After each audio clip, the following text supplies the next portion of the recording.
বহুদলীয় গণতন্ত্রের প্রবর্তক শহীদ রাষ্ট্রপতি জিয়াউর রহমানের ৪৫তম শাহাদত বার্ষিকী উপলক্ষে জেলা জামালপুর ওলামা দলের উদ্যোগে আজকের এই আলোচনা সভা মিলাদ মাহফিল,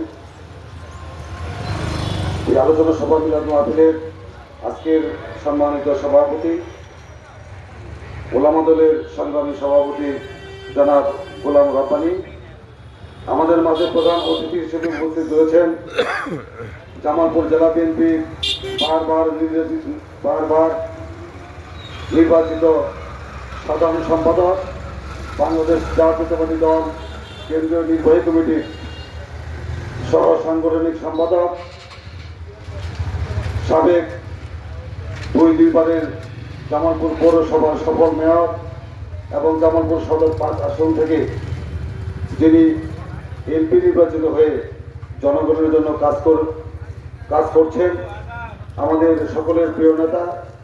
জননেতা জনাব অ্যাডভোকেট ওয়ারেস আলী মামুন। আমাদের মাঝে উপস্থিত রয়েছেন জামালপুর জেলা বিএনপির সহ সম্পাদক জনাব মোস্তাফিজুর রহমান আরমান। আমাদের মাঝে আরো উপস্থিত রয়েছেন